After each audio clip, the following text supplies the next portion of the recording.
Okay. അപ്പോ Shri T P Chandrasekharan കേരളത്തിലെ സഖാവ് എന്ന കോമ്രേഡ് എന്ന വിളിപ്പേരിന് അർഹനായ അപൂർവം പേരിൽ ഒരാളാണെന്ന തിരിച്ചറിവ് എനിക്കുണ്ട്. കാരണം അദ്ദേഹത്തിന്റെ ജീവിതവും സമരവും ഒരു പ്രത്യയശാസ്ത്രത്തിന് വേണ്ടിയിട്ടുള്ള അദ്ദേഹത്തിന്റെ രക്തസാക്ഷിത്വവും ഒക്കെ കേരളം ഒരുപാട് ചർച്ച ചെയ്ത് കഴിഞ്ഞതാണ്. അപ്പോ അതുകൊണ്ട് തന്നെ അങ്ങനെ ഒരു സഖാവിന്റെ ഓർമ്മ നിലനിൽക്കുന്ന ഈ ഒരു വേദിയിൽ ചർച്ച ചെയ്യാൻ വരുന്നത് ഈ ഒരു നാഷണൽ എഡ്യൂക്കേഷൻ പോളിസിയുമായി ബന്ധപ്പെട്ടുകൊണ്ട് ഒരു അക്കാഡമിക് ആയിട്ടുള്ള ഒരു എൻലൈറ്റൻഡ് പൊളിറ്റിക്കൽ കമ്മ്യൂണിറ്റിയുടെ മുന്നിൽ ഞാൻ RMPയെ അങ്ങനെയാണ് കാണുന്നത്. ഒരു എൻലൈറ്റൻഡ് പൊളിറ്റിക്കൽ കമ്മ്യൂണിറ്റിക്ക് മുന്നിൽ ടി പി ചന്ദ്രശേഖരൻ പഠന കേന്ദ്രത്തിന്റെ ഭാഗമായി ഈ വിഷയം സംസാരിക്കാൻ കഴിയുന്നതിൽ വലിയ സന്തോഷം എനിക്കുണ്ട്. ശ്രീ വേണുവും ശ്രീമതി രമയും അതുപോലെ ശ്രീ കുമാരൻകുട്ടി, അഡ്വക്കേറ്റ് കുമാരൻകുട്ടിയും ശ്രീ KS ഹരിഹരനും അങ്ങനെ നിരവധി പേർ കേരളത്തിൽ ഒരു വലിയ ഒരു പൊളിറ്റിക്കൽ കൺസെൻസസ് ഒരു കേരളത്തിന്റെ രാഷ്ട്രീയ പ്രക്രിയയിൽ എന്തൊക്കെയാണെങ്കിലും RMP അതിന്റെ സാന്നിധ്യം അറിയിച്ചു കഴിഞ്ഞൊരു രാഷ്ട്രീയ പ്രസ്ഥാനമാണ്. അതിന്റെ ഒരു സാംസ്കാരിക രൂപം എന്നൊക്കെ പറയാവുന്ന ഈ ഒരു പഠന കേന്ദ്രത്തിൽ എന്തായാലും എന്നെ ഈ ഒരു ചർച്ചയുടെ ഭാഗമായി ക്ഷണിച്ചതിലുള്ള സന്തോഷം ഞാൻ അറിയിക്കുകയാണ്. പ്രകാശേട്ടനോടുള്ള സന്തോഷവും വ്യക്തിപരമായി അറിയിക്കുന്നു. നമുക്ക് തുടങ്ങാമെന്ന് തോന്നുന്നു. 2007 കനേഡിയൻ പരിസ്ഥിതി പ്രവർത്തകയും ആക്ടിവിസ്റ്റുമൊക്കെയായ നവോമി ക്ലീൻ എഴുതിയ ഒരു പുസ്തകം നമ്മുടെയൊക്കെ ചർച്ചയിലേക്ക് പുതിയ കാലഘട്ടത്തിൽ എത്തുന്നുണ്ട്. നമുക്കെല്ലാം അറിയാം. Shock doctrine, the rise of disaster capitalism. സമീപകാലത്ത് ഈ ഒരു ദുരന്ത മുതലാളിത്ത കാലത്ത് നമ്മൾ ഒരുപാട് ചർച്ച ചെയ്ത പുസ്തകമാണ് നവോമി ക്ലീന്റെ ഈ ഡിസാസ്റ്റർ ക്യാപിറ്റലിസം.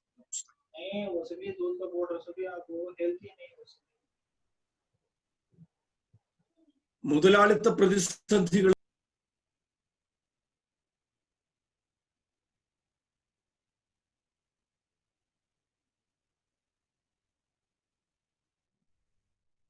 മനോജ് സഖാവെ മ്യൂട്ടാണ്.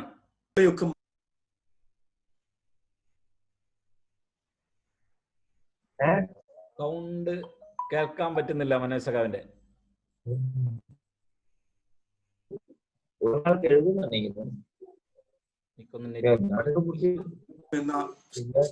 സംജ്ഞയിലൂടെ ദുരന്ത മുതലാളിത്തം എന്ന സംജ്ഞയിലൂടെ നവോമി ക്ലീൻ വ്യക്തമാക്കാൻ ഉദ്ദേശിക്കുന്നു. നമുക്കറിയാം സമീപകാലത്ത് എല്ലാ ഭരണകൂടങ്ങളും, ലോകത്തെ ഏതാണ്ട് എല്ലാ ഭരണകൂടങ്ങളും സംസാരിക്കുന്നത് ഏകാധിപത്യത്തിന്റെയോ സമഗ്രാധിപത്യത്തിന്റെയോ ഒക്കെ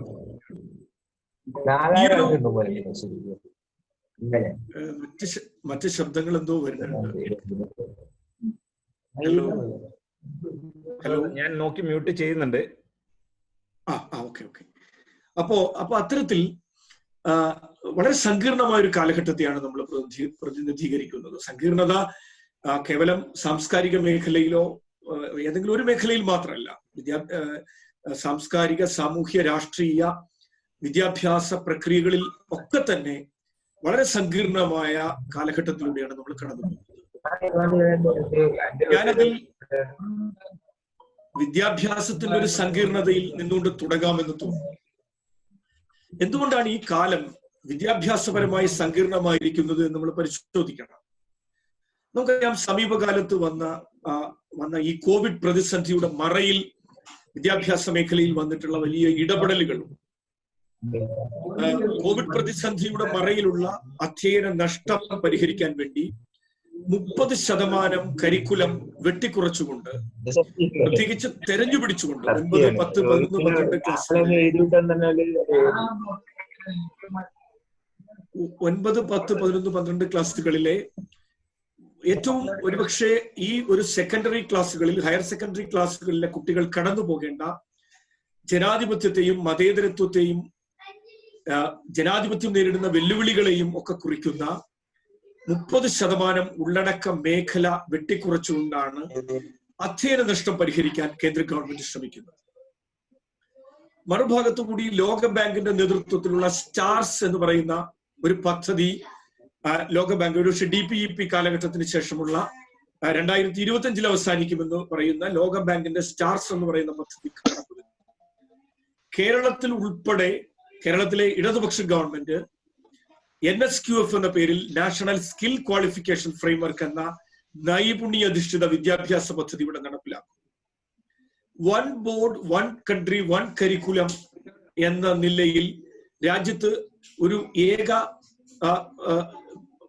രാജ്യത്തെ ഒരു ഏകീകൃതമായ കരിക്കുലത്തിന്റെയും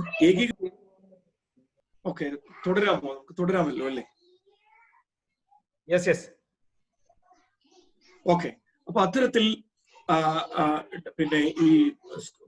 അത്തരത്തിലുള്ള നിരവധിയായ ആക്രമണങ്ങൾ വിദ്യാഭ്യാസ മേഖലയിൽ വലിയ ഒരു സാംസ്കാരിക വിദ്യാഭ്യാസ ദുരന്തത്തിലേക്ക് നമ്മുടെ രാജ്യം നടന്നു പോകുന്നതിന്റെ ആപത്ശങ്കകൾ ഇന്ത്യയിലെമ്പാടും നിന്ന് ഉയരുന്നു.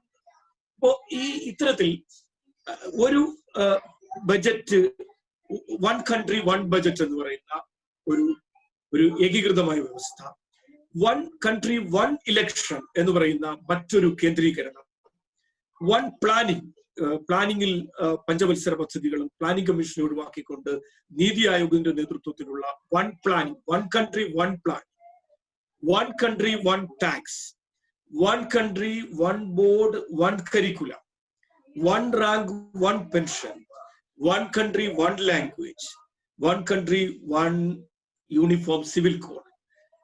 ഇതിന് സമാനമായി one country one national policy എന്ന നിലയിൽ വിദ്യാഭ്യാസ വ്യവസ്ഥയെ ആകെ കേന്ദ്രീകരിക്കുന്ന ഒരു പുതിയ ദേശീയ വിദ്യാഭ്യാസ നയം ഇവിടെ അവതരിപ്പിക്കപ്പെട്ടിരിക്കുന്നു.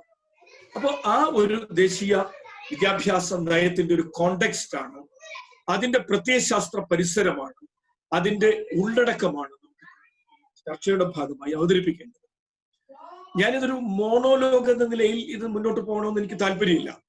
എന്തായാലും ഒരു ആദ്യത്തെ കുറച്ചു സമയം നമുക്ക് ഈ വിഷയം അവതരിപ്പിച്ചതിന് ശേഷം ഈ വിഷയവുമായി ബന്ധപ്പെട്ടുള്ള നമ്മുടെ റിഫ്ലക്ഷൻ ഒരു സംവാദാത്മകമാവണമല്ലോ നമ്മുടെ ഈ ചർച്ച. അപ്പൊ അത്തരത്തിൽ ഒരു റിഫ്ലക്ഷൻ നമ്മുടെ ഈ ചർച്ചയിൽ പങ്കെടുക്കുന്നവരുടെ ഭാഗത്തു നിന്നുള്ള ക്വസ്റ്റ്യൻസ്, റിഫ്ലക്ഷൻസ് ഒക്കെ പ്രതീക്ഷിക്കുന്നു. അപ്പൊ അത്തരത്തിലൊരു ഒരു സംവാദത്തിന്റെ ഒരു സാധ്യതയെ തന്നെ മുന്നിൽ വെച്ചുകൊണ്ടാണ് നമുക്ക് ഈ ഡിസ്കഷൻ മുന്നോട്ട് പോകേണ്ടതെന്ന് അങ്ങനെ കരുതുന്നു. അപ്പൊ ഈ ഒരു ദേശീയ വിദ്യാഭ്യാസ നയത്തിന്റെ ഒരു നാൾ വഴികൾ നമുക്കറിയാം. ഇതിനു മുമ്പ് ഈ ഒരു നയം നടപ്പിലാക്കുന്നതിന് മുമ്പ് തന്നെ നയം നടപ്പിലാക്കിയെന്ന് ഞാൻ പറയും. ദേശീയ വിദ്യാഭ്യാസ നയം പാർലമെന്റിൽ ചർച്ച ചെയ്യാത്ത, പ്രകാശ് മാഷോട് സൂചിപ്പിച്ചതുപോലെ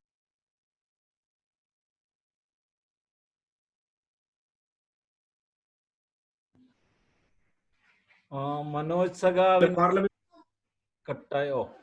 ഓക്കെ. ജനപ്രതിനിധി സഭയിൽ അത് ചർച്ച ചെയ്യാതെ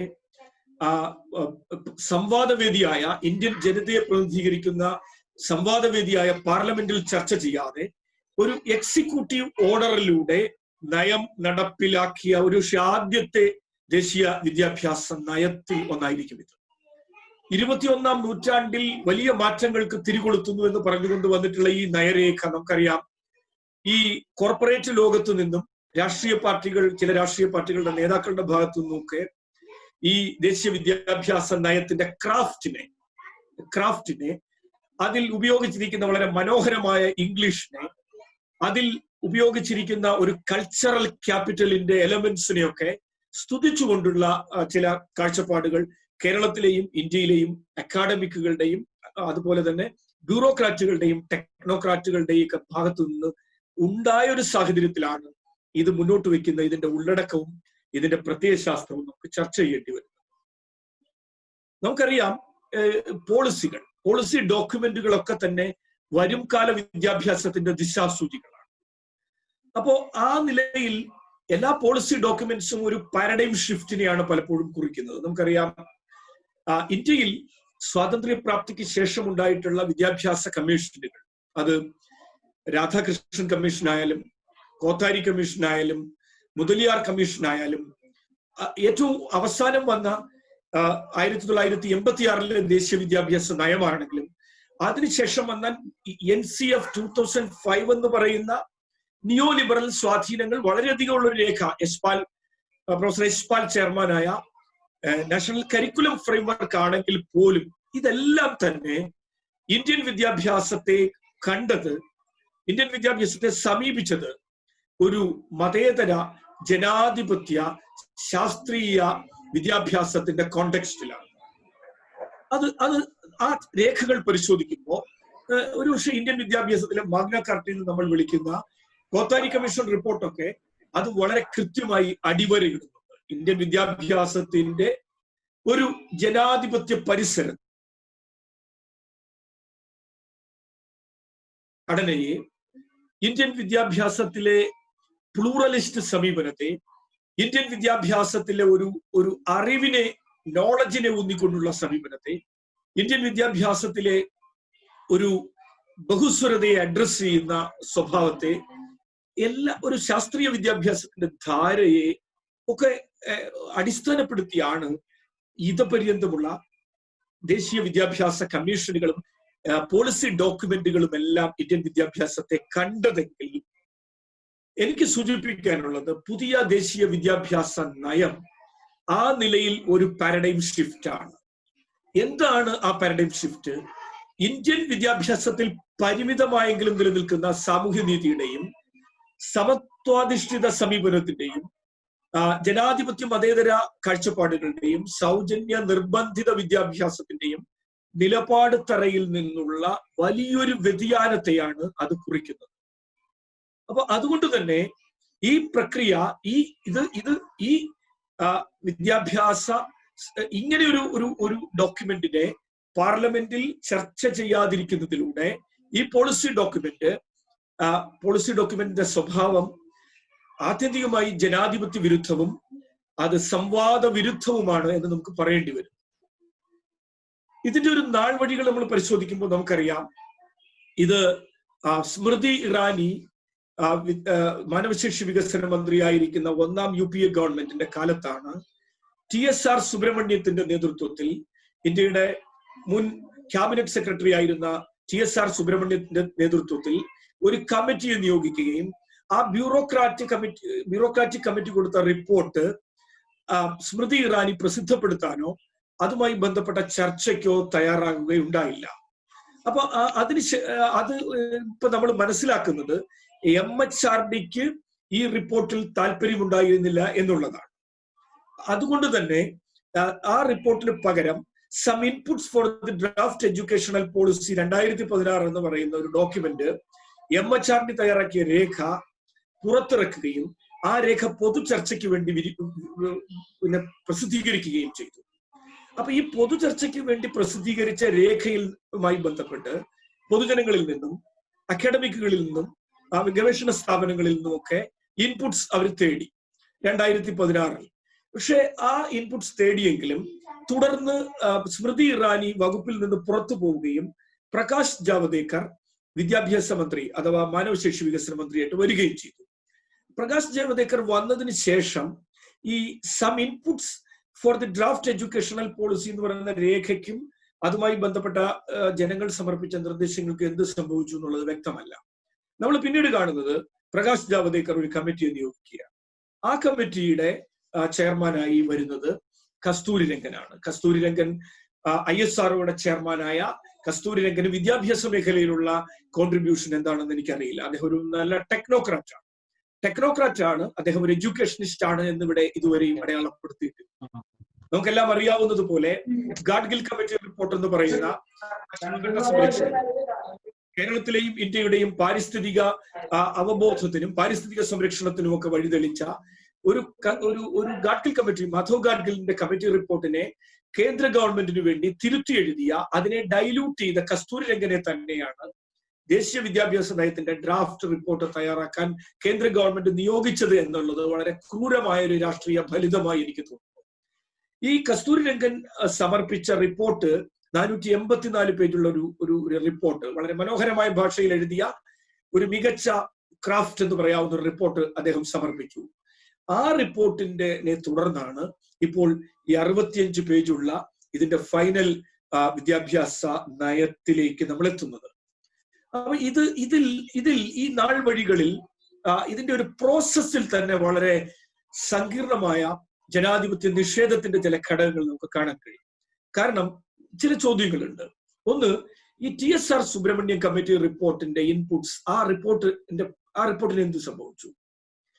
രണ്ടാമത്, TSR സുബ്രഹ്മണ്യം കമ്മിറ്റി റിപ്പോർട്ടിന് ശേഷമുള്ള some inputs for draft national policy എന്ന് പറയുന്ന റിപ്പോർട്ടിന്മേൽ എന്ന രേഖയുമായി ബന്ധപ്പെട്ട് ജനങ്ങൾ നൽകിയ പ്രതികരണങ്ങളെ ഇവരേത് തരത്തിലാണ് കസ്തൂരിരംഗന്റെ റിപ്പോർട്ടിൽ ഉപയോഗിച്ചിട്ടുണ്ടോ?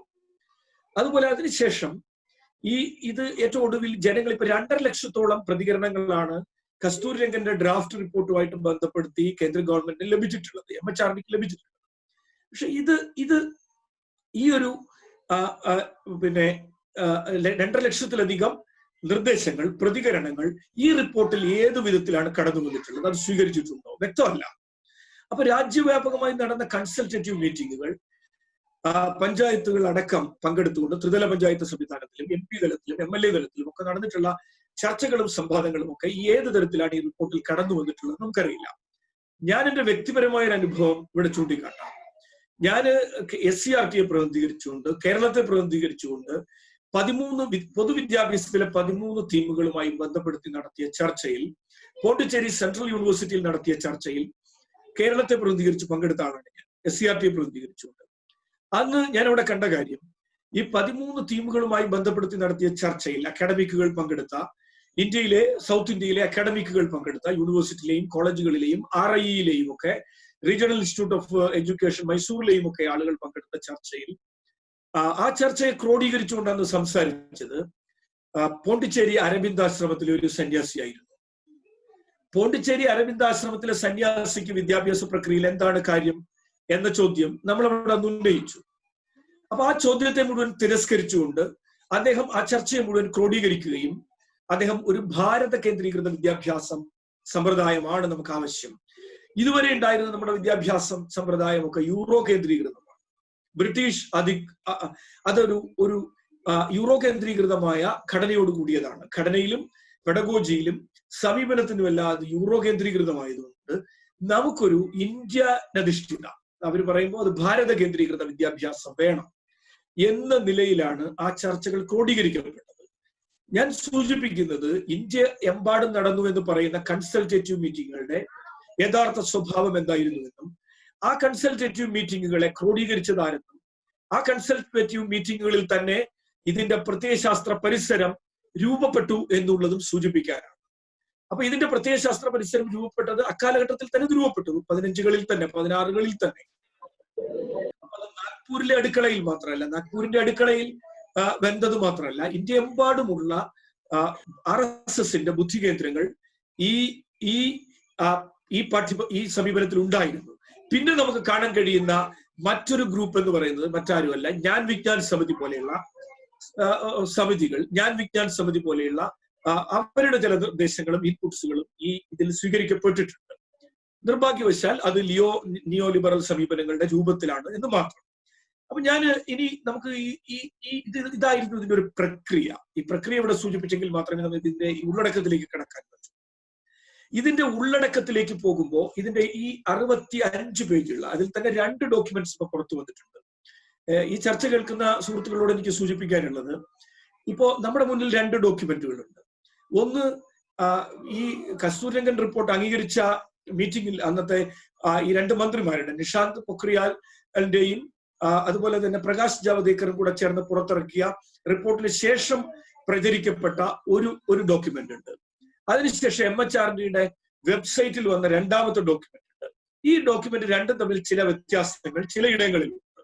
ഉദാഹരണം, 2ാമത്തെ ഡോക്യുമെന്റിൽ രാഷ്ട്രീയ ശിക്ഷ ആയോഗിനെ കുറിച്ചുള്ള നിർദ്ദേശം ഇല്ല.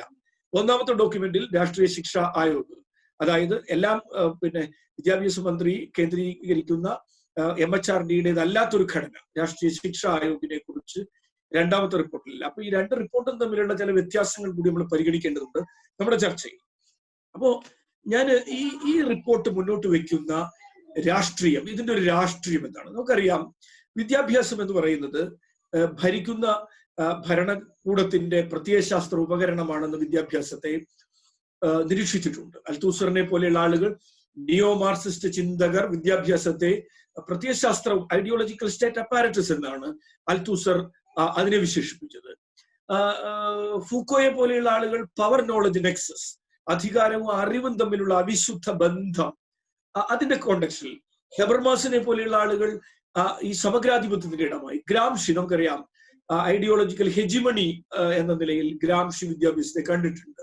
ഇങ്ങോട്ട് മൈക്കിൾ ആപ്പിൾ വരെയുള്ള ആളുകൾ ഒഫീഷ്യൽ നോളജ് എന്ന് പറയുന്ന ideology and pedagogy and ideology എന്ന് പറയുന്ന പുസ്തകത്തിൽ മൈക്കിൾ ആപ്പിൾ ഒഫീഷ്യൽ നോളജിന്റെ, രാഷ്ട്രം തീരുമാനിക്കുന്ന അറിവുകളുടെ കൈമാറ്റമാണ് വിദ്യാഭ്യാസത്തിൽ നടക്കുന്നത് എന്ന് നിരീക്ഷിച്ചിട്ടുണ്ട്.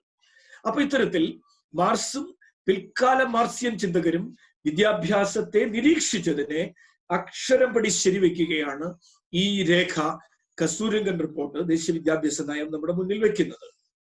കാരണം ഈ റിപ്പോർട്ടിന്റെ ആമുഖത്തിൽ തന്നെ ഈ റിപ്പോർട്ട് സഞ്ചരിക്കുന്നത് എവിടേക്കാണ് എന്ന് വ്യക്തമാക്കപ്പെടുന്നുണ്ട്. ഈ റിപ്പോർട്ടിന്റെ ആമുഖത്തിൽ തന്നെ കൃത്യമായ പ്രത്യയശാസ്ത്ര പരിസരം, നമ്മൾ വളരെ ദൂരേക്ക് പോകേണ്ട ആവശ്യമില്ല, ഈ റിപ്പോർട്ടിന്റെ 3-4 പേജുകളിൽ തന്നെ ഈ റിപ്പോർട്ടിന്റെ പ്രത്യയശാസ്ത്ര പരിസരം എന്താണ് എന്ന് വ്യക്തമാക്കപ്പെടുന്നുണ്ട്. അവിടെ നമ്മൾ ശ്രദ്ധിക്കേണ്ട ഒരു കാര്യം, ഈ റിപ്പോർട്ടിൽ എവിടെയും ഡെമോക്രസി എന്നൊരു വാക്ക് ഉപയോഗിക്കപ്പെട്ടിട്ടില്ല. ജനാധിപത്യം എന്നൊരു വാക്ക് ഈ റിപ്പോർട്ടിൽ ഉപയോഗിക്കുന്നില്ല. ഈ റിപ്പോർട്ടിൽ എവിടെയും മതേതരത്വം എന്നൊരു വാക്ക് ഉപയോഗിക്കപ്പെടുന്നില്ല. ഈ റിപ്പോർട്ടിൽ എവിടെയും ഗാന്ധി എന്നൊരു വാക്ക് ഉപയോഗിക്കപ്പെടുന്നില്ല. ഈ റിപ്പോർട്ടിൽ എവിടെയും നെഹ്റു എന്നൊരു വാക്ക് എന്ന ഒരു വ്യക്തിയുടെ പേര് ഉപയോഗിക്കപ്പെടുന്നില്ല. മറിച്ച് ഈ റിപ്പോർട്ട് നിങ്ങൾ പരിശോധിക്കുകയാണെങ്കിൽ, ആഴത്തിൽ പരിശോധിക്കുകയാണെങ്കിൽ, ഈ റിപ്പോർട്ടിൽ ഉടനീളം നിങ്ങൾക്ക് ഓട്ടോണമി എന്ന പ്രയോഗം കാണാൻ കഴിയും, ലിബറൽ എന്ന പ്രയോഗം കാണാൻ കഴിയും, സ്ട്രക്ചറൽ റീഅഡ്ജസ്റ്റ്മെന്റ് എന്ന പ്രയോഗം കാണാൻ കഴിയും, മൾട്ടി ഡിസിപ്ലിനറി എന്ന പ്രയോഗം, ഇന്റർ ഡിസിപ്ലിനറി എന്ന പ്രയോഗം, ഹോളിസ്റ്റിക് എന്ന പ്രയോഗം, സ്ട്രക്ചറൽ റീഅഡ്ജസ്റ്റ്മെന്റ് എന്ന പ്രയോഗം. അങ്ങനെ ഇത്തരം പ്രയോഗങ്ങൾ സമൃദ്ധമായി കടന്നു വരുന്നതും അബദ്ധത്തിൽ പോലും ജനാധിപത്യമെന്നോ മതേതരത്വമെന്നോ ഗാന്ധിയെന്നോ ഉള്ള വാക്കുകൾ കടന്നു വരാത്തതുമായ ഒരു റിപ്പോർട്ടായിട്ട് നിങ്ങൾക്ക്, ഇനി ഞാൻ കുറച്ചുകൂടി കടത്തി പറഞ്ഞാൽ, വിവേകാനന്ദൻ എന്ന വാക്ക് പോലും, വിവേകാനന്ദൻ എന്ന വ്യക്തി പോലും ഈ റിപ്പോർട്ടിൽ കടന്നു വന്നിട്ടില്ല എന്നുള്ളത് കാണാൻ കഴിയും. അപ്പോ ഈ റിപ്പോർട്ടിന്റെ ദർശനമായി അവർ മുന്നോട്ട് വെക്കുന്നത്, ഈ റിപ്പോർട്ടിന്റെ ദർശനം, ഇതിന്റെ വിഷൻ ഒരു ഭാരത കേന്ദ്രീകൃത വിദ്യാഭ്യാസം എന്നുള്ളതാണ്. എന്താണ് ഭാരത കേന്ദ്രീകൃത വിദ്യാഭ്യാസം? കേൾക്കുമ്പോൾ വളരെ രസകരമായ ഒരു പ്രയോഗം. കേൾക്കുമ്പോൾ ആരാണ് ഈ പ്രയോഗത്തിൽ കോൾമയിൽ കൊള്ളാത്തത്? ഭാരത കേന്ദ്രീകൃത വിദ്യാഭ്യാസം, ഇന്ത്യ കേന്ദ്രീകൃത വിദ്യാഭ്യാസം.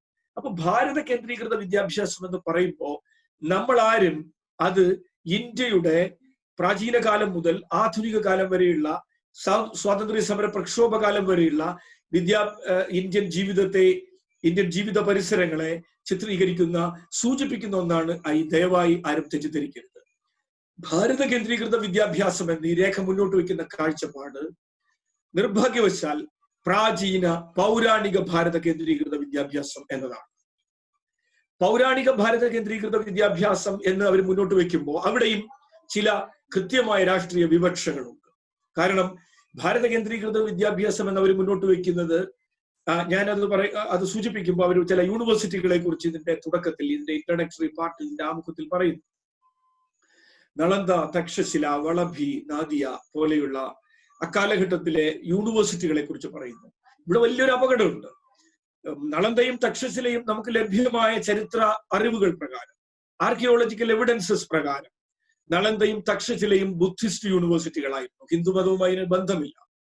അപ്പൊ ബുദ്ധിസ്റ്റ് യൂണിവേഴ്സിറ്റികളായിട്ടുള്ള നളന്ദയെയും തക്ഷശിലയുടെയും വിജ്ഞാന പാരമ്പര്യത്തെ തിരിച്ചു കൊണ്ടുവരണമെന്ന് ഈ രേഖ പറയുമ്പോൾ, ബുദ്ധിസ്റ്റ് പാരമ്പര്യത്തെ ബ്രാഹ്മണിക്കൽ ഹിന്ദു പാരമ്പര്യമായി ഈ രേഖ വായിക്കുന്നു എന്നുള്ള കൗണ്ടർ ഫാക്ച്വൽ ഹിസ്റ്ററിയാണ് ഇവിടെ അവതരിപ്പിക്കപ്പെടുന്നത്. അതുപോലെ തന്നെ ഈ രേഖ മുന്നോട്ട് വയ്ക്കുന്ന കുറേയധികം പേരുകളുണ്ട്. ഇന്ത്യൻ വിജ്ഞാനത്തിന്റെ, ഇന്ത്യ കേന്ദ്രീകൃതമായ വിജ്ഞാനത്തിന്റെ, മെറ്റലർജി മുതൽ ഷിപ്പ് നിർമ്മാണം, കപ്പൽ നിർമ്മാണം വരെയും, നാവിഗേഷൻ മുതൽ ആകാശ വ്യോമയാന മേഖലയിലുള്ള പുരോഗതി വരെയും ഇന്ത്യയിൽ ഉണ്ടായിരുന്നുവെന്നും ആ വിജ്ഞാനത്തിലേക്ക് നമ്മൾ തിരിച്ചു പോകണമെന്ന് പറയുമ്പോൾ, ഇത് ഒരു പക്ഷേ അഫ്ഗാനിസ്ഥാനിലൊക്കെ താലിബാൻ ആ കാലഘട്ടത്തിൽ മുന്നോട്ട് വെച്ച പിന്നീട് പിൽക്കാലഘട്ടത്തിൽ ഹിന്ദു റിവൈവലിസത്തിന്റെ കാലഘട്ടത്തിൽ ദയാനന്ദ സരസ്വതിയെ പോലെയുള്ള ആളുകൾ മുന്നോട്ട് വെച്ച ബാക്ക് ടു വേദാസ്, വേദങ്ങളിലേക്ക് മടങ്ങുക എന്ന് പറയുന്ന ഒരു 5000 വർഷത്തെ ഒരു പിന്മടക്കമാണ് ഈ രേഖ മുന്നോട്ട് വെച്ചത്. നമ്മൾ നടന്നു തീർത്ത വഴികൾ, നമ്മൾ നടന്നു തീർത്ത ദൂരങ്ങളിൽ നിന്ന് ഇന്ത്യ പിന്നോക്കം സഞ്ചരിക്കുന്നതിന്റെ അടയാളങ്ങൾ സാമൂഹ്യമായും രാഷ്ട്രീയമായും മാത്രമല്ല, വിദ്യാഭ്യാസ മേഖലയിൽ കൂടി. ഇന്ന് 40 കിലോ വെള്ളിക്കട്ടികൾ കൊണ്ട് ഒരു പ്രധാനമന്ത്രി മതേതരത്വം കുഴിച്ചു, മതേതരത്വത്തെ മുഴുവൻ രാമന് തൃപ്പടി ദാനം ചെയ്തതുപോലെ ഇന്ത്യൻ വിദ്യാഭ്യാസത്തെ മുഴുവൻ പൗരാണിക വിദ്യാഭ്യാസത്തിന്റെ ആ മയിൽക്കുറ്റിയിൽ കെട്ടിയിട്ട് കറക്കുകയാണ് ഈ വിദ്യാഭ്യാസത്തിന്റെ ദാർശനിക പരിപ്രേക്ഷ്യമായി ഇവർ മുന്നോട്ട് വയ്ക്കുന്നത്. അവിടെ വളരെ അപകടകരമായ വിവക്ഷകളുണ്ട്. എന്തുകൊണ്ടാണ് ശശി തരൂരിനെ പോലെയുള്ള ആളുകൾ ഈ രാഷ്ട്രീയത്തെ കാണാതെ ഇതിനെ പിന്തുണച്ചത് എന്ന് എനിക്കറിയില്ല. ഇവിടെ നിങ്ങൾ ശ്രദ്ധിക്കണം, അവർ മുന്നോട്ട് വയ്ക്കുന്ന ചരകനും സുശ്രുതനും ആര്യഭട്ടനും ഭാസ്കരാചാര്യനും ചാണക്യനും മാധവനും പതഞ്ജലിയും പാണിനിയും ഒക്കെ, ഗാർഗിയും മൈത്രേയും ഒക്കെ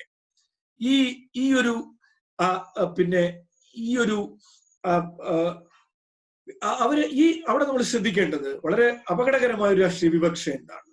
ഇന്ത്യയിലെ മെറ്റീരിയലിസ്റ്റ് ഫിലോസഫിയുമായി ബന്ധപ്പെട്ട നമുക്കറിയാം, ഇന്ത്യൻ ചരിത്രത്തിലേക്ക് നമ്മൾ പോകുമ്പോൾ ഇന്ത്യക്ക് ഭൗതികവാദ ദർശനത്തിന്റെ വലിയൊരു ചരിത്രം. അത് വൈശേഷികമാണെങ്കിലും, അത് കപിലന്റെ സാഖ്യദർശനമാണെങ്കിലും, കണാദന്റെ വൈശേഷികമാണെങ്കിലും, അത് അത്തരത്തിലുള്ള ഒരു ഭൗതികവാദ പാരമ്പര്യം ഉണ്ടല്ലോ. ന്യായത്തിന്റെയും വൈശേഷികത്തിന്റെയും താർക്കികത്തിന്റെയും ഒക്കെ ഒരു ഭൗതികവാദ പാരമ്പര്യം. കെ ദാമോദരനെ പോലെയുള്ള ആളുകൾ ഭാരതീയ ചിന്തയിൽ സൂചിപ്പിക്കുന്ന ഒരു ഭൗതികവാദ പാരമ്പര്യം. അപ്പോ ഇതിനെ മുഴുവൻ ഇതിൽ നമ്മൾ ആവേശമുണ്ടാൽ പോരാ, ഇതിനെ നമ്മുടെ വിദ്യാഭ്യാസ പ്രക്രിയയുമായി ഉൾച്ചേർക്കണമെന്നും ഗവേഷണമടക്കമുള്ള മേഖലകളിലേക്ക് ഇത് ആവശ്യപ്പെടുകയാണ് ഈ നാഷണൽ റിസർച്ച് ഫൗണ്ടേഷൻ എന്ന് പറയുന്ന ദേശീയ തലത്തിലുള്ള റിസർച്ച് ഫൗണ്ടേഷൻ പറയുന്നുണ്ട്.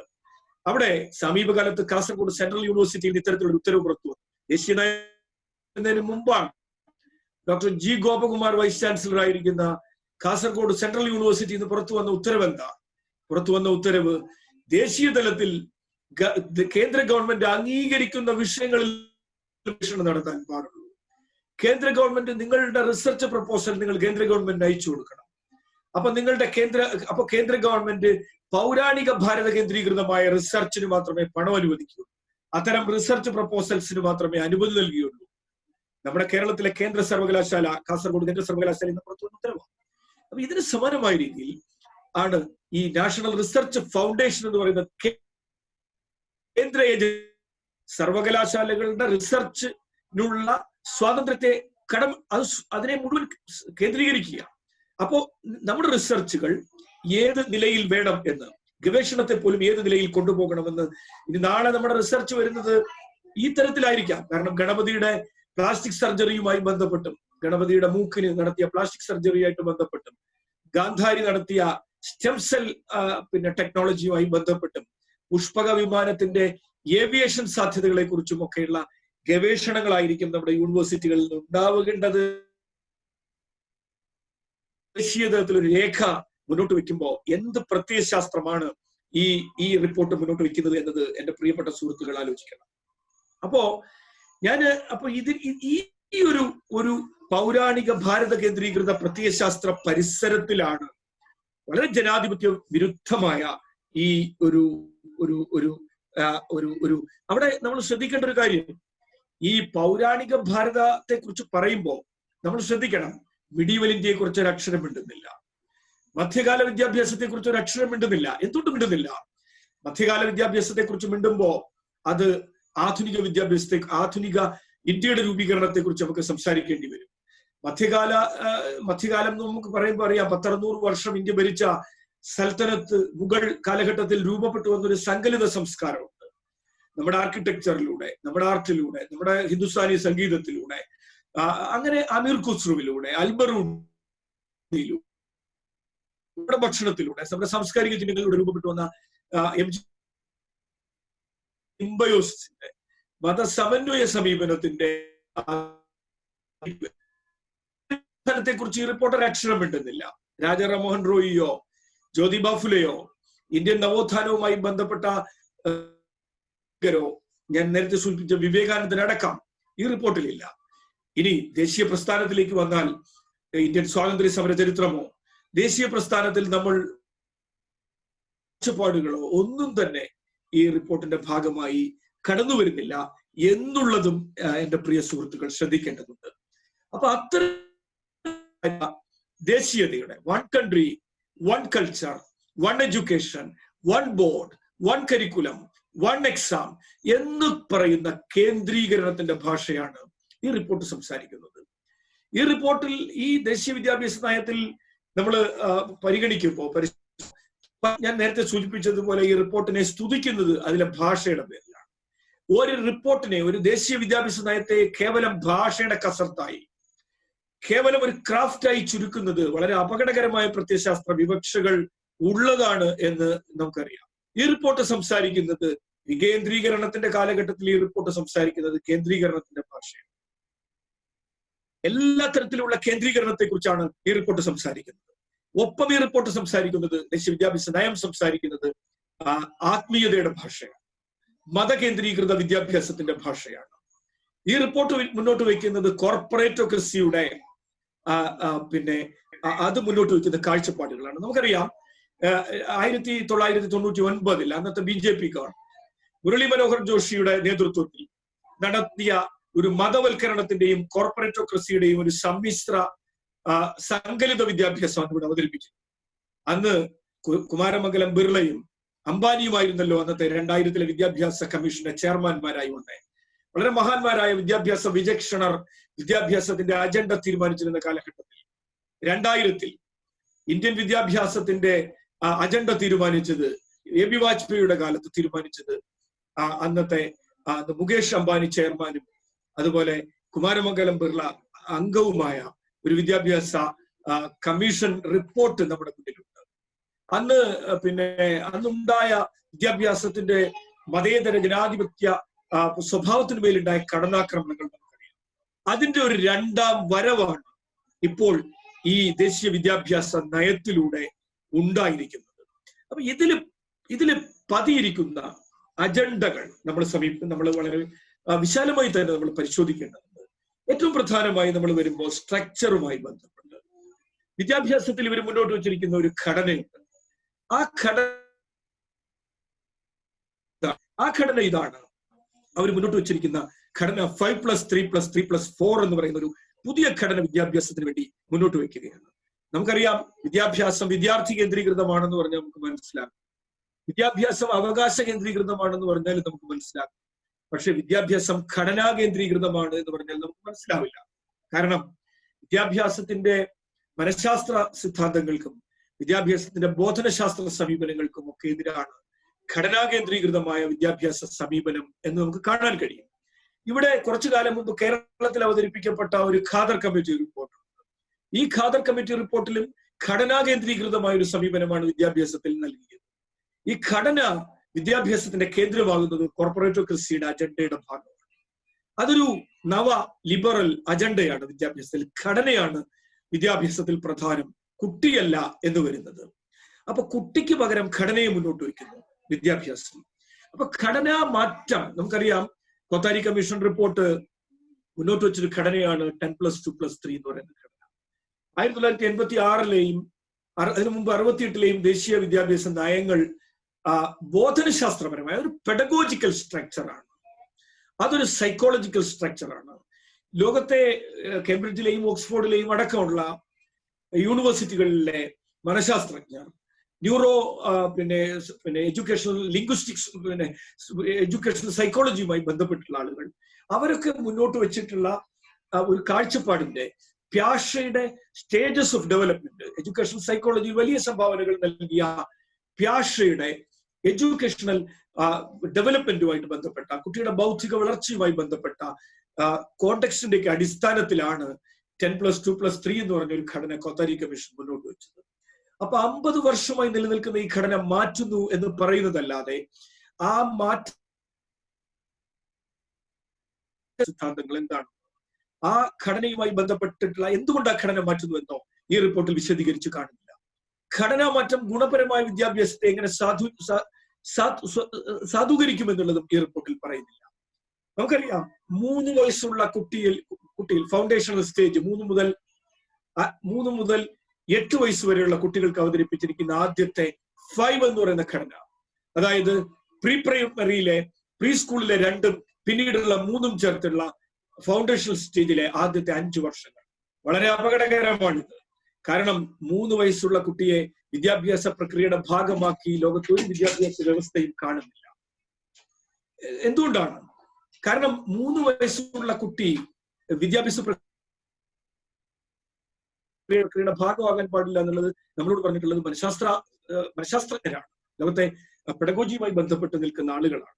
അപ്പോ അവിടെയാണ് ഈ കുട്ടിയെ 3 വയസ്സുള്ള കുട്ടിയെ തന്നെ ഔപചാരിക വിദ്യാഭ്യാസ പ്രക്രിയയുടെ ഭാഗമാക്കുന്നത് കുട്ടിക്കാലത്ത് തന്നെ ഇത്തരത്തിൽ ഒരു ഒഫീഷ്യൽ നോളജും ഒഫീഷ്യൽ പെഡഗോജിയും കുട്ടിയിൽ അടിച്ചേൽപ്പിക്കാനുള്ള തന്ത്രത്തിന്റെ ഭാഗമാണ്. അവിടെ ഒരു കാര്യം കൂടി പറയുന്നത് നമ്മൾ മനസ്സിലാക്കണം. ഈ റിപ്പോർട്ടിൽ സൂചിപ്പിക്കുന്നു, ഇന്ത്യയിൽ ആകെയുള്ള പാഠശാലകൾ, മദ്രസകൾ, ഏകാധ്യാപക വിദ്യാലയങ്ങൾ, ബിജെപിയുടെ നേതൃത്വത്തിൽ നടക്കുന്ന ഏകലവ്യ പോലെയുള്ള സ്ഥാപനങ്ങൾ, സരസ്വതി വിദ്യാമന്ദിറുകൾ, വ്യാസവിദ്യാപീഠങ്ങൾ പോലെയുള്ള സ്ഥാപനങ്ങളെ മുഴുവൻ ലെജിറ്റിമേറ്റ് ചെയ്യുമെന്നും അതിനെ മുഴുവൻ പൊതുവിദ്യാഭ്യാസ വ്യവസ്ഥയുടെ ഭാഗമാക്കുമെന്നും പറയുമ്പോൾ വലിയൊരു അപകടം ഈ 3ാം ക്ലാസ് മുതലുള്ള വിദ്യാഭ്യാസ ഫൗണ്ടേഷണൽ സ്റ്റേജിൽ പതിയിരിക്കുന്നുണ്ടെന്ന് കാണാൻ കഴിയും.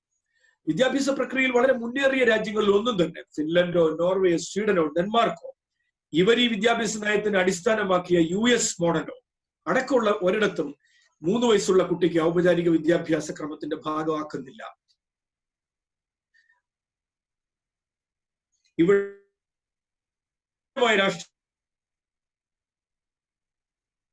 അപ്പോ അതുപോലെ തന്നെ സെക്കൻഡറി ഹയർ സെക്കൻഡറിയെ മുഴുവൻ യോജിപ്പിക്കുക. സെക്കൻഡറിയും ഹയർ സെക്കൻഡറിയും ബോധനശാസ്ത്രപരമായി ഒരേ സമീപനമുള്ളതല്ല. അപ്പൊ വ്യത്യസ്ത ബോധനശാസ്ത്ര സമീപനമുള്ള, വ്യത്യസ്ത മനഃശാസ്ത്ര സമീപനമുള്ള, വ്യത്യസ്ത ഘട്ടങ്ങളെ പ്രതിനിധാനം ചെയ്യുന്ന വിദ്യാഭ്യാസ ഘട്ടങ്ങളെ ആകെ ഒരൊറ്റ കുടക്കീഴിലേക്ക് മാറ്റുന്നു എന്ന് പറയുമ്പോൾ അത് മനഃശാസ്ത്രപരമായി നിലനിൽക്കില്ല, അത് ബോധനശാസ്ത്രപരമായി നിലനിൽക്കില്ല. എന്ന് മാത്രമല്ല, 3 വയസ്സ് മുതൽ 18 വയസ്സ് വരെയുള്ള കുട്ടികളെ മുഴുവൻ ഒരൊറ്റ കുടക്കീഴിൽ ഒരു സ്കൂൾ കോംപ്ലക്സ്, ഈ വിദ്യാഭ്യാസ നയത്തിൽ പരാമർശിക്കുന്ന സ്കൂൾ കോംപ്ലക്സിലേക്ക് കൊണ്ടുവരുന്നത് വലിയൊരു അപകടമാണ്. അതുമായിട്ട് ബന്ധപ്പെട്ട ചില പഠനങ്ങളുണ്ട്. ഞാനൊരു പഠനം സൂചിപ്പിക്കാം. ഹാർവാർഡ് യൂണിവേഴ്സിറ്റിയിലെ റോയ് ഹോപ്കിൻസിന്റെ ഒരു പഠനമുണ്ട്. അഡോളസൻസ് ദ ട്രാൻസിഷണൽ ഇയേഴ്സ് എന്ന് പറയുന്ന പുസ്തകത്തിൽ അദ്ദേഹം പറയുന്നത്, ഒരു കുട്ടിയുടെ കൗമാരക്കാരായ കുട്ടികൾ, അല്ലെങ്കിൽ നമ്മൾ അഡോളസെന്റ് ആയിട്ടുള്ള കുട്ടി, അപ്പൊ ഈ അഡോളസെന്റ് ആയിട്ടുള്ള കുട്ടികളിൽ നമുക്ക് ഈ അഡോളസൻസ് എന്ന് പറയുന്ന സ്റ്റേജിനെ പോലും നമുക്ക് ഒന്നായി കാണാൻ പറ്റില്ല. അതിൽ തന്നെ കൗമാരമുണ്ട്, ഇയർലി അഡോളസെന്റ് ഉണ്ട്, ലേറ്റ് അഡോളസെന്റ് ഉണ്ട്. അപ്പൊ ഇയർലി അഡോളസെന്റ് ആയിട്ടുള്ള ഒരു കുട്ടിക്ക് അവന്റെ വളർച്ചയുടെ, അവന്റെ ഫിസിക്കൽ ആയിട്ടുള്ള ഗ്രോത്തിന്റെ സാമൂഹ്യ തലം മനസ്സിലാക്കാൻ പലപ്പോഴും കഴിഞ്ഞു എന്ന് വരില്ല. പക്ഷേ ഒരു ലേറ്റ് അഡോളസെന്റ് സ്റ്റേജിൽ ഒരു കുട്ടിക്ക് അവന്റെ വളർച്ചയുടെ ഫിസിക്കൽ ആയിട്ടുള്ള ഗ്രോത്തിന്റെ സാമൂഹിക തലം, അതിന്റെ ഒരു സോഷ്യൽ ആസ്പെക്ട് മനസ്സിലാക്കാൻ ആ കുട്ടിക്ക് കഴിയും. അപ്പൊ ഇത്തരത്തിലുള്ള സൂക്ഷ്മമായ വ്യത്യാസം ഈ ഓരോ ഘട്ടങ്ങളിലും ബോധനശാസ്ത്രപരമായും സൈക്കോളജിക്കലായും നിലനിൽക്കുന്നത് ഈ റിപ്പോർട്ട് അതിനെ അടിസ്ഥാനമാക്കിയല്ല ഈ റിപ്പോർട്ട് ഘടനയെ മുന്നോട്ട് വെച്ചിട്ടുള്ളത് എന്ന് എനിക്ക് പറയാൻ കഴിയും. അതുപോലെ തന്നെ കുറിച്ച് ഒരൊറ്റ restructuring school curriculum and pedagogy in A new design എന്ന് പറഞ്ഞ പേജ് 10 ഇത്തരം കാര്യങ്ങൾ സൂചിപ്പിക്കുന്നത്. അവിടെ തന്നെ പേജ് 12 സൂചിപ്പിക്കുന്ന വളരെ രസകരമായ ഒരു സ്റ്റേറ്റ്മെന്റ് ഞാൻ സൂചിപ്പിക്കാം. ഇതൊക്കെ എടുത്തിട്ടാണ് ചില ആളുകൾ ഇത് വിദ്യാഭ്യാസത്തിലേക്ക് വലിയ മാറ്റം കൊണ്ടുവരാൻ പോകുന്നു എന്ന് പറയുന്നത്. ഞാൻ ആ സെന്റൻസ് വായിക്കാം. അത് ഹോളിസ്റ്റിക് ഡെവലപ്മെന്റ് ഓഫ് ലേണേഴ്സ് എന്ന് പറയുന്ന സെക്ഷനിലുള്ളതാണ്. ഞാൻ ആ സെക്ഷൻ തന്നെ പറയുന്നത് കൂടുതൽ ആഴത്തിൽ നമുക്ക് അതിനെ പരിശോധിക്കണം എന്നുള്ളതാണ്. പേജ് 12 സെന്റൻസ് ഞാൻ വായിക്കാം. There will be no hard separation among curricular, extracurricular or co-curricular areas among arts, humanities and sciences or between occasional or academic streams. കേൾക്കുമ്പോൾ വളരെ രസകരമാണ്, വളരെ ഫ്ലെക്സിബിളാണ്, അയവുള്ളതാണ്. പക്ഷേ നമ്മൾ ആഴത്തിലേക്ക് ചെല്ലുമ്പോൾ എന്താ സംഭവിക്കുന്നത്? കരിക്കുലവും കോ കരിക്കുലവും എക്സ്ട്രാ കരിക്കുലവും തമ്മിലുള്ള വ്യത്യാസം ഇല്ല എന്ന് പറയുമ്പോൾ നമ്മൾ എങ്ങനെയാണ് ഇനി കരിക്കുലം രൂപപ്പെടുത്തുക?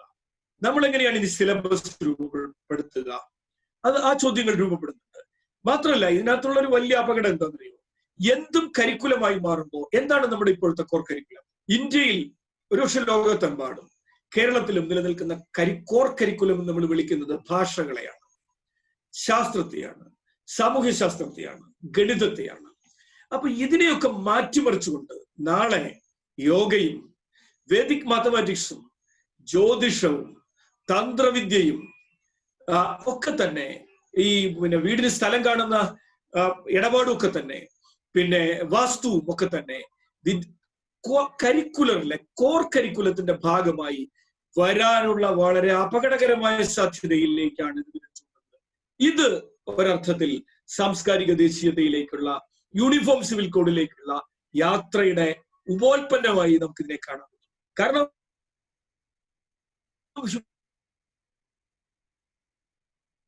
എക്സ്ട്രാ കരിക്കുലം ഒന്നും വേർതിരിവില്ല എന്നൊക്കെ പറയുമ്പോ അതൊരു US മോഡലാണ്.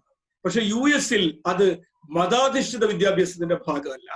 US അത് സെക്കുലർ വിദ്യാഭ്യാസത്തിന്റെ ഭാഗമാണ്. ഇവിടെ അത് മതാധിഷ്ഠിത വിദ്യാഭ്യാസത്തിന്റെ ഭാഗമായി വരാനുള്ള അപകടകരമായ സാധ്യതയുണ്ട്. നമ്മൾ ഈ പറയുന്ന എക്സ്ട്രാ കരിക്കുലർ എന്ന് കരുതുന്ന യോഗയും വാസ്തുവും ഒക്കെ തന്നെ പൊതുവിദ്യാഭ്യാസത്തിന്റെ ധാരയിലേക്ക് കൊണ്ടുവരാനുള്ള ഒരു നിർദ്ദേശം ഇതിലുണ്ട് എന്ന് മാത്രമല്ല, ഇതിന് മറ്റൊരു അപകടമുള്ളത് നമുക്കറിയാം. നമ്മള് ഈ മൾട്ടി ഡിസിപ്ലിനറി അപ്രോച്ചും ഇന്റർ ഡിസിപ്ലിനറിയും ഒക്കെ നമ്മൾ ഇപ്പോഴും നിലനിൽക്കുന്നുണ്ട്. ഇതിൽ നിന്ന് ഹയർ എഡ്യൂക്കേഷനിലേക്ക് പോകുമ്പോൾ നമ്മൾ സവിശേഷമായിട്ടുള്ള വ്യതിരിക്ത സ്പെഷ്യലൈസേഷനിലേക്ക് നമ്മൾ പോകുന്നുണ്ട്. അപ്പൊ അത്തരത്തിലുള്ള സ്പെഷ്യലൈസേഷനെ മുഴുവൻ ഇത് നിരാകരിക്കുകയാണ്. മൈക്രോ സ്പെഷ്യലൈസേഷനിലേക്ക് പോകുന്ന ഒരു കാലത്താണ് നമുക്കറിയാം, മൈക്രോ സ്പെഷ്യലൈസേഷനിലേക്ക് പോകുന്ന ബയോളജിയിൽ നിന്ന് സുവോളജിയും ബോട്ടണിയുമായിട്ട് ഡെവലപ്പ് ചെയ്യുകയും ആ ബോട്ടണിയിൽ നിന്ന് ജനറ്റിക് എഞ്ചിനീയറിംഗ് പോലെയുള്ള കാര്യം വരികയും ആ ജനറ്റിക് എഞ്ചിനീയറിംഗിൽ നിന്ന് സ്റ്റെം സെൽ ടെക്നോളജി പോലെയുള്ള കാര്യത്തിലേക്ക് കുറച്ചുകൂടി മൈക്രോ ആയിട്ട് നമ്മൾ പോകുന്ന ഒരു കാലത്താണ് ഈ വിദ്യാഭ്യാസത്തെ, കുട്ടിയെ ഒരു ജനറലിസ്റ്റ് ആക്കാൻ ശ്രമിക്കുന്നത്. ആ ജനറലിസ്റ്റ് ആക്കാൻ ശ്രമിക്കുന്നതാകട്ടെ നളന്ദ തക്ഷശിലയിൽ നിലനിന്നിരുന്ന ഗുരുകുല വിദ്യാഭ്യാസ സമ്പ്രദായത്തോട് ആണ് കൊണ്ടുപോയി തളയ്ക്കുന്നത്. അപ്പൊ വിചിത്രമായൊരു ബ്ലെൻഡാണിത്, വിചിത്രമായൊരു കോമ്പിനേഷനാണിത്. ഒരേ സമയം ടെക്നോളജിയുടെയും ആത്മീയതയുടെയും കോർപ്പറേറ്റോക്രസിയുടെയും വിചിത്രമായ ബ്ലെൻഡാണ് ദേശീയ വിദ്യാഭ്യാസ നയം. അതുകൊണ്ട് തന്നെ ഞാൻ ഈ ഡോക്യുമെന്റിനെ ഒരു ഡോക്യുമെന്റ് ഓഫ് പാരഡോക്സ് എന്ന് വിളിക്കാനാണ് ഇഷ്ടപ്പെടുക. വൈരുദ്ധ്യങ്ങളുടെ ഡോക്യുമെന്റ് ആണിത്. അത് നമുക്ക് എവിടെയും കാണാൻ കഴിയും. അതുപോലെ തന്നെ വളരെ പ്രധാനപ്പെട്ട മറ്റൊരു കാര്യം, ഈ വിദ്യാഭ്യാസ നയത്തിൽ, ഈ നയരേഖയിൽ എവിടെയും തന്നെ അറിവിനുള്ളതാണ് വിദ്യാഭ്യാസം. വിദ്യാഭ്യാസം അറിവുമായി ബന്ധപ്പെട്ടതാണ് എന്ന് സൂചിപ്പിക്കുന്നില്ല. അറിവിനെ കേവലമായിട്ടുള്ള സ്കില്ലുകൾ ഉപയോഗിച്ചുകൊണ്ട്, കോമ്പിറ്റൻസ് ഉപയോഗിച്ചുകൊണ്ട് മറികടക്കാനുള്ള ശ്രമം ഈ നയരേഖയിൽ ഉടനീളം നമുക്ക് കാണാൻ കഴിയും. ഇത് പുതുതായിട്ട് വന്നതല്ല. NSQF-നെ കുറിച്ച് ഞാൻ നേരത്തെ എഴുതിയിരുന്നു. NSQF-നെ കുറിച്ച് നാഷണൽ സ്കിൽ ക്വാളിഫിക്കേഷൻ ഫ്രെയിംവർക്ക് തന്നെ അറിവിനെ തകർക്കുന്ന കേവലമായ നൈപുണികളെയും പിന്നെ കോമ്പിറ്റൻസിനെയും മുന്നോട്ട് വയ്ക്കുന്ന ഒരു നയരേഖയാണ്. ഞാൻ സ്കില്ലിനോ കോമ്പിറ്റൻസിനോ എതിരല്ല. പക്ഷെ പൊതുവിദ്യാഭ്യാസത്തിൽ സ്കിൽ എഡ്യൂക്കേഷനെയും തൊഴിലധിഷ്ഠിത വിദ്യാഭ്യാസത്തെയും കൊണ്ടുവന്ന് വിദ്യാഭ്യാസവുമില്ല ജോലിയുമില്ല എന്ന നിലയിലേക്ക് മാറ്റുന്ന തൊഴിലധിഷ്ഠിത വിദ്യാഭ്യാസത്തെയാണ് ഞാനിവിടെ എതിർക്കുന്നത്. അതുകൊണ്ട് തന്നെ നാഷണൽ സ്കിൽ ക്വാളിഫിക്കേഷൻ ഫ്രെയിംവർക്കിനെ കേരളത്തിലെ 389 സ്കൂളുകളിൽ നടപ്പിലാക്കി കേരളത്തിലെ വിദ്യാഭ്യാസ മേഖലയെ, തൊഴിലധിഷ്ഠിത വിദ്യാഭ്യാസത്തെ കോർപ്പറേറ്റുകൾക്ക് തീരെഴുതുകയാണ് കേരളത്തിൽ പോലും ചെയ്തത് എന്ന് ഓർക്കണം. കേരളം ഇതിൽ നിന്ന് മാറി നിൽക്കുന്ന സംസ്ഥാനമാണെന്നുള്ള അഭിപ്രായമൊന്നും എനിക്കില്ല. കേരളത്തിൽ സ്റ്റാർസ് പദ്ധതി നടപ്പിലാക്കിയ 6 സംസ്ഥാനങ്ങളിലൊന്ന് കേരളമാണ്, നടപ്പിലാക്കാൻ പോവുകയാണ്. അപ്പോ അതിൽ നമ്മൾ മാറി നിൽക്കുന്നില്ല. തൊഴിലധിഷ്ഠിത വിദ്യാഭ്യാസം, വൊക്കേഷണൽ ഹയർ സെക്കൻഡറിയെ പൂർണ്ണമായും NSQF എന്ന് പറയുന്ന national skill qualification framework, European qualification ഫ്രെയിംവർക്കിന്റെ മാതൃകയിലുണ്ടായ കോർപ്പറേറ്റുകളുടെ ഉപോൽപ്പന്നമായിട്ടുള്ള ഒരു വിദ്യാഭ്യാസ നയത്തിന് തീരെഴുതിയ ഒരു ഗവൺമെന്റ് ആണ് കേരളത്തിലുള്ളത്. അപ്പോൾ അത് വലിയ വ്യത്യാസമൊന്നുമില്ല. Birds with same feather flying together എന്ന് ഞാൻ പറയും.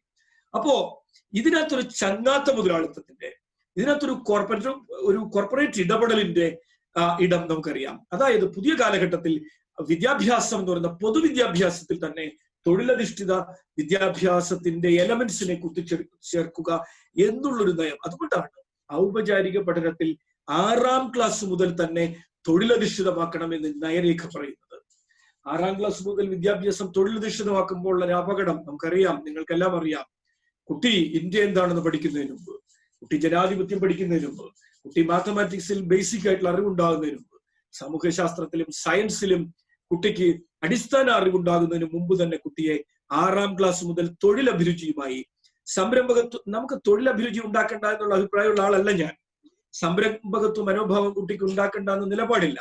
പക്ഷെ 6ാം ക്ലാസ്സിൽ കുട്ടിയെ തൊഴിലധിഷ്ഠിത വിദ്യാഭ്യാസത്തിലേക്ക് കൊണ്ടുപോകുന്നത് ഒരു വിഭാഗത്തെ പൂർണ്ണമായും അടർത്തിയെടുത്തുകൊണ്ട് വിദ്യാഭ്യാസത്തിന്റെ പൊതുധാരയിൽ നിന്ന് മാർജിനലൈസ്ഡ് സെക്ഷനെ, വിദ്യാഭ്യാസത്തിന്റെ നമ്മുടെ സാമൂഹ്യ വ്യവസ്ഥയുടെ അരികുകളിൽ നിൽക്കുന്ന ആളുകളെ ഇതിൽ നിന്ന് അടർത്തിയെടുത്ത് മാറ്റുകയാണ്. നമുക്കറിയാം, ഇപ്പോൾ നിൽക്കുന്ന കേരളത്തിലും ഇന്ത്യയിലുമുള്ള ഓൺലൈൻ വിദ്യാഭ്യാസം എന്ന പേരിൽ നിലനിൽക്കുന്ന ഡിജിറ്റൽ വിദ്യാഭ്യാസത്തിൽ നിന്ന് ഏകദേശം 300 ദശലക്ഷം കുട്ടികളാണ് ഒലിച്ചു പോയിരിക്കുന്നത്. അപ്പോ പിയർ ബോർദ്യുവിനെ പോലെയുള്ള നിയോ മാർക്സിസ്റ്റ് ചിന്തകർ ചൂണ്ടിക്കാണിക്കുന്ന വിദ്യാഭ്യാസത്തിലെയും സാമൂഹ്യ വ്യവഹാരത്തിലെയും സോഷ്യൽ ക്യാപിറ്റലും പിന്നെ ഫിനാൻസ് ക്യാപിറ്റലും അതുപോലെ പിന്നെ കൾച്ചറൽ ക്യാപിറ്റലും പോലെയുള്ളതിലേക്ക് പുതിയൊരു സാധനം കൂടി കടന്നു വരികയാണ് ഡിജിറ്റൽ ക്യാപിറ്റൽ. അപ്പോ ലൂയിസ് സുവാരസ്വില്ലെ പോലെയുള്ള വിദ്യാഭ്യാസ വിചക്ഷണർ ഇത് ചൂണ്ടിക്കാണിക്കുന്നുണ്ട്, ഈ ഡിജിറ്റൽ ക്യാപിറ്റൽ. അപ്പൊ ഡിജിറ്റൽ നേറ്റീവ്സും ഡിജിറ്റൽ ഇമിഗ്രൻസും തമ്മിൽ മാത്രമല്ല, ഉള്ളവനും ഇല്ലാത്തവരും തമ്മിലും നഗരവും ഗ്രാമവും തമ്മിലും സ്ത്രീകളും പുരുഷന്മാരും തമ്മിലും ഒക്കെ ഒരു ഡിജിറ്റൽ ക്യാപിറ്റൽ നിലനിൽക്കുന്ന ഒരു സൊസൈറ്റിയിലാണ് ഈ ഒരു പുതിയ ചില വിടവുകൾ കൂടി, മതിലുകൾ കൂടി പണിയപ്പെടുന്നത് നമ്മൾ പരിഗണിക്കേണ്ടതുണ്ട്. ഈ സമയം കടന്നു പോയിട്ടുണ്ടോ? സമയം പോയിട്ടുണ്ടോ? വാച്ചില്ലാത്തതുകൊണ്ടാണ്. ഹലോ ഹലോ ഹലോ സമയം മാഷെ കുഴപ്പമില്ല, മാഷെ പറഞ്ഞത് എടുത്തോളൂ, കുഴപ്പമില്ല. ഓക്കെ, ഒരു 10 മിനിറ്റ് കൂടി എടുക്കാമോ? ആയിക്കോട്ടെ. ഓക്കെ, ഞാനൊരു 10 മിനിറ്റിനുള്ളിൽ അവസാനിപ്പിക്കാം. അപ്പൊ ഇത്തരത്തിൽ ദേശീയ വിദ്യാഭ്യാസ നയത്തിന്റെ ഉള്ളടക്കത്തിലേക്കാണ് നമ്മളിപ്പോ സഞ്ചരിച്ചുകൊണ്ടിരിക്കുന്നത്. അതുപോലെ തന്നെ മറ്റൊരു കാര്യം, മറ്റൊരു ഭാഷയ്ക്കും ഇല്ലാത്ത വിധം സംസ്കൃതത്തിന് നൽകുന്ന അമിത പ്രാധാന്യം.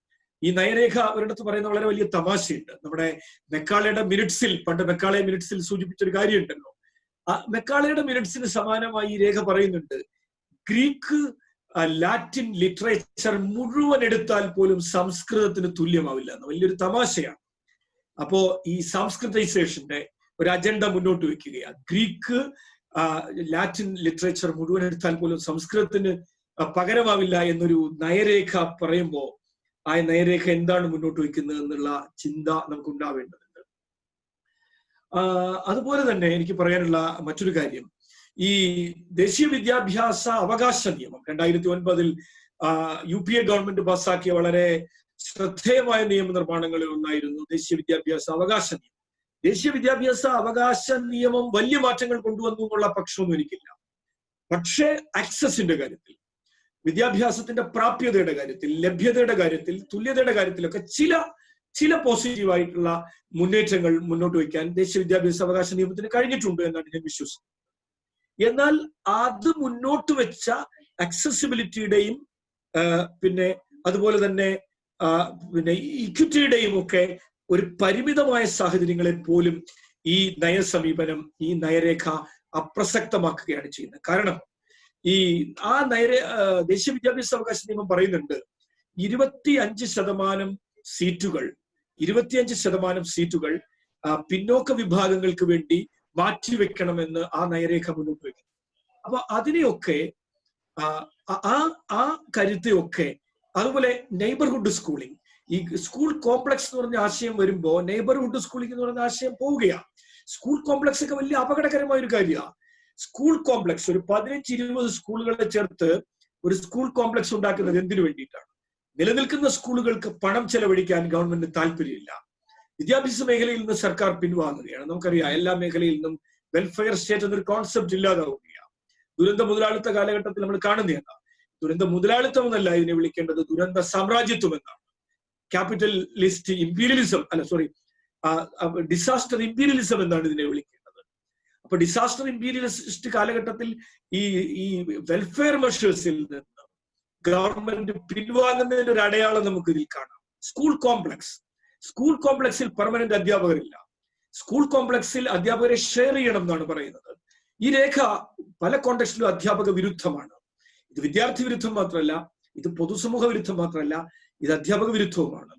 അപ്പൊ ഇതിനെല്ലാം ഇവർ പറയുന്നത് 6% വിദ്യാഭ്യാസത്തിന് മാറ്റിവെക്കുന്ന. ഈ കഴിഞ്ഞ BJP അധികാരത്തിൽ വന്നതിന് ശേഷം ഒരു ബജറ്റിൽ പോലും വിദ്യാഭ്യാസത്തിന് 4% പോലും മാറ്റിവെച്ചിട്ടില്ല, 3.5% പോലും മാറ്റിവെച്ചിട്ടില്ല. ഏറ്റവും അവസാനത്തെ ബജറ്റിൽ പോലും മാറ്റിവെച്ചത് 3.1%.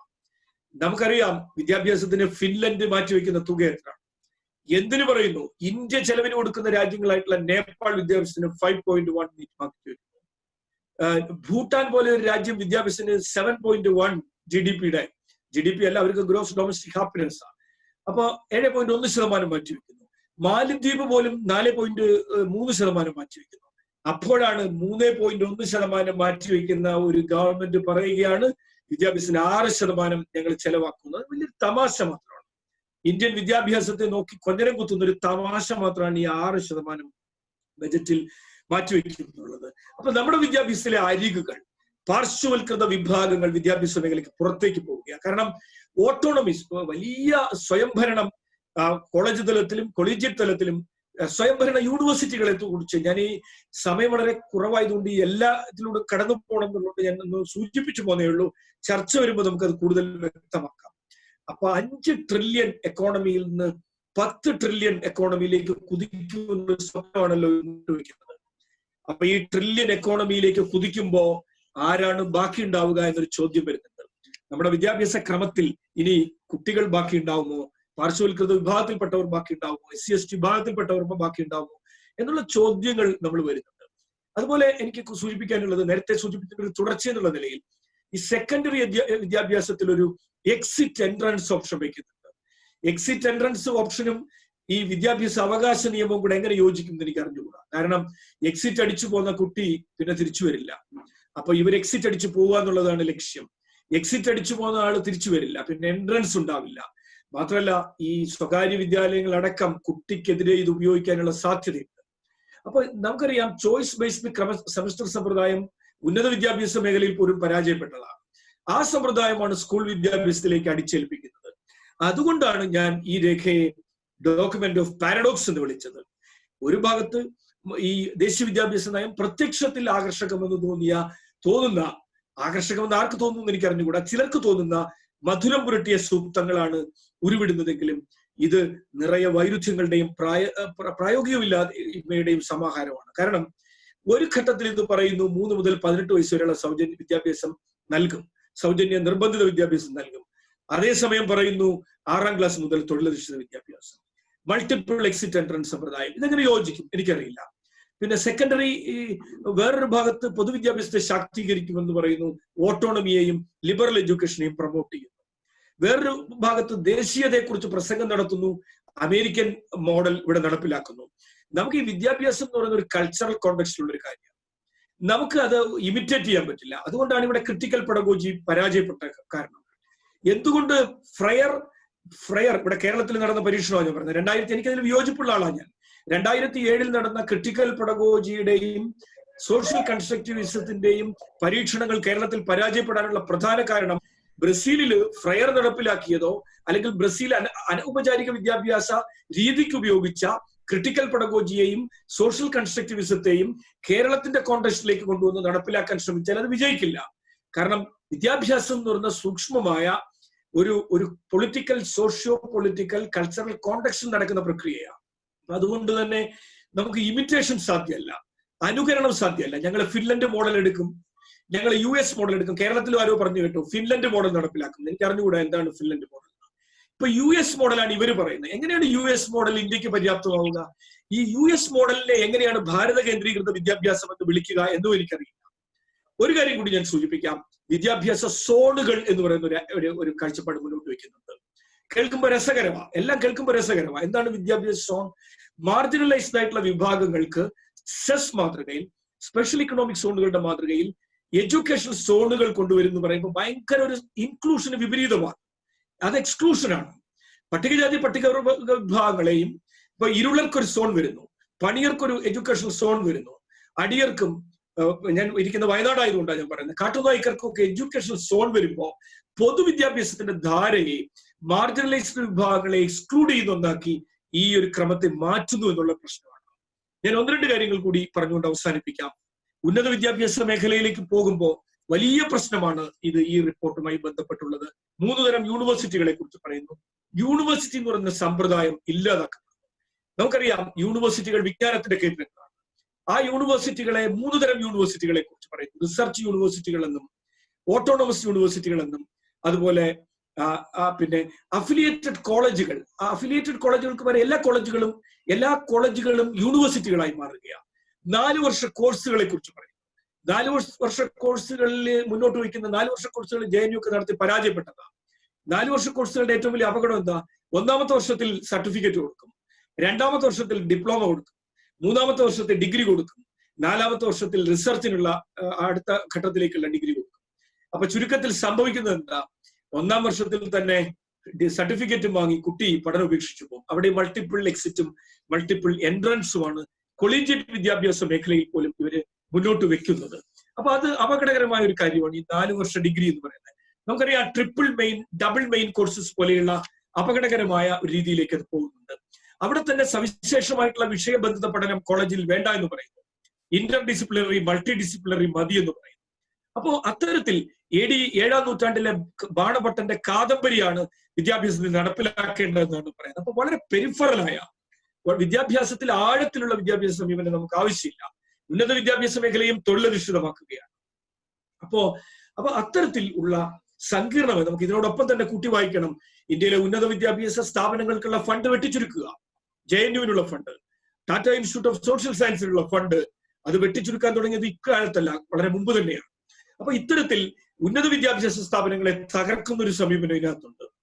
അതുപോലെ ക്ലസ്റ്റർ ഓഫ് കോളേജസ്, ഒരു കോളേജ് അല്ല, ക്ലസ്റ്റർ ഓഫ് കോളേജസ്. അപ്പൊ ക്ലസ്റ്റർ ഓഫ് കോളേജസ് എന്ന് പറയുമ്പോൾ അധ്യാപക തസ്തികകൾ വൻതോതിൽ ഒഴിവാക്കാൻ പറ്റും. അപ്പോ ഇവിടെയും കരിക്കുലം എല്ലാറ്റിനെയും മിക്സ് ചെയ്യുകയാണ്. അപ്പോ എന്ന് മാത്രമല്ല, ദേശീയ തലത്തിലുള്ള ചില ഏജൻസികളെ കുറിച്ച് പറയുന്നു. National mission four mentoring, national testing agency. വിദ്യാഭ്യാസത്തിൽ നിന്ന് പരീക്ഷകളെ ഒഴിവാക്കണം എന്ന് പറയുന്നത് ഇവര് തന്നെയാണ്. 24 പരീക്ഷകൾ സെമസ്റ്ററിൽ ഏർപ്പെടുത്തുന്നത് ഇവര് തന്നെയാണ്. കോച്ചിങ് സമ്പ്രദായം, കോച്ചിങ് പിന്നെ നമുക്കറിയാം ഒരു ബാങ്കിങ് എഡ്യൂക്കേഷൻ എന്നൊക്കെ ഫ്രെയർ വിളിച്ച കോച്ചിങ് സമ്പ്രദായത്തിലെ പ്രൊമോട്ട് ചെയ്യുന്ന കാര്യങ്ങൾ വരുന്നത്. നാഷണൽ അലയൻസ് ഫോർ ടെക്നോളജി എന്ന് പറയുന്ന NEAT എന്ന് പറയുന്ന പുതിയ സമ്പ്രദായം വരുന്നു. അപ്പൊ ചുരുക്കത്തിൽ ഇന്ത്യൻ ജീവിതത്തിൽ നിലനിൽക്കുന്ന ബഹുസ്വരതയെ, വൈജാത്യത്തെ, മതനിരപേക്ഷ മൂല്യങ്ങളെ, വിദ്യാഭ്യാസത്തിൽ നിന്ന് അറിവിനെ ഒക്കെ പറിച്ചു മാറ്റുന്ന, വിദ്യാഭ്യാസത്തിൽ നിലനിൽക്കുന്ന എല്ലാ നന്മകളെയും നമ്മുടെ ഇന്ത്യൻ സ്വാതന്ത്ര്യ സമര നവോത്ഥാന ചരിത്രത്തിലൂടെ രൂപം കൊണ്ട, നമുക്കറിയാം ഒരു ബദൽ വിദ്യാഭ്യാസമാണ് സ്വാതന്ത്ര്യ സമര കാലഘട്ടത്തിൽ സ്വാതന്ത്ര്യ സമര നവോത്ഥാന നായകർ മുന്നോട്ട് വെച്ചത്. അത്തരത്തിലുള്ള വിദ്യാഭ്യാസ സമ്പ്രദായത്തിന്റെ, വിദ്യാഭ്യാസ മേഖലയിലെ എല്ലാ നന്മകളെയും തകർത്ത് കളയുന്ന ഒന്നായി ഈ കൊറോണ കാലത്തെ, കോവിഡ് കാലഘട്ടത്തിലെ വിദ്യാഭ്യാസം, നമ്മുടെ വിദ്യാഭ്യാസത്തിൽ നേരത്തെ തന്നെ രൂപപ്പെട്ടിരിക്കുന്ന പലതരം ഇന്ത്യകളുണ്ട്. ആ പലതരം ഇന്ത്യകളെ വീണ്ടും ചിതറിക്കുകയും അതേസമയം വിവിധ സ്ഥാപനങ്ങളിലൂടെ വിദ്യാഭ്യാസത്തിന്റെ കേന്ദ്രീകരണം ലക്ഷ്യമിടുകയും ചെയ്യുന്ന, ഞാൻ ഒരു കാര്യം കൂടി പറഞ്ഞ് അവസാനിപ്പിക്കാം. ഈ നാഷണൽ സാമ്പിൾ സർവേയുടെ ഇപ്പൊ ഇവർ മുന്നോട്ട് വയ്ക്കുന്ന പല കാഴ്ചപ്പാടുകളും അവരുടെ തന്നെ ഒഫീഷ്യൽ ഡോക്യുമെന്റുകളുമായി കമ്പയർ ചെയ്യുമ്പോൾ ഞാൻ സൂചിപ്പിച്ചത് ഇതാണ്. ആത്യന്തികമായി ഇതൊരു ഏകീകൃത സിവിൽ കോഡിലേക്കുള്ള 1 നേഷൻ 1 കൺട്രി 1 ബോർഡ് 1 കരിക്കുലം എന്ന കേന്ദ്രീകൃത, നമ്മൾ നേരത്തെ ഞാൻ തുടക്കത്തിൽ സൂചിപ്പിച്ച 1 ബജറ്റ് പോലെ, 1 കൺട്രി 1 ബജറ്റ് പോലെ, 1 കൺട്രി 1 പ്ലാനിംഗ് പോലെ, 1 കൺട്രി 1 ടാക്സ് പോലെ, 1 കൺട്രി 1 സിവിൽ പിന്നെ കരിക്കുലം പോലെ ഒരു യാത്രയുടെ ചൂണ്ടുപലകയായിട്ടാണ് ഞാൻ ഈ ദേശീയ വിദ്യാഭ്യാസ നയത്തെ സമീപിക്കുന്നത്. ഇത് ആത്യന്തികമായി മതകേന്ദ്രീകൃത വിദ്യാഭ്യാസത്തിലേക്കുള്ള, കോർപ്പറേറ്റ് അധിഷ്ഠിത വിദ്യാഭ്യാസത്തിലേക്കുള്ള,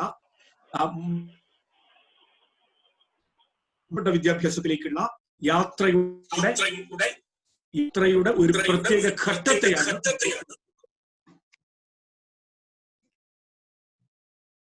ഓക്കെ, നമുക്ക് പിന്നെ ഇവിടെ അവതരിപ്പിക്കപ്പെട്ട വിഷയങ്ങളുമായി ബന്ധപ്പെട്ട ചോദ്യങ്ങളിലേക്കോ നിങ്ങളുടെ പ്രതികരണങ്ങളിലേക്കോ നിരീക്ഷണങ്ങളിലേക്കോ ഒക്കെ പോകാം.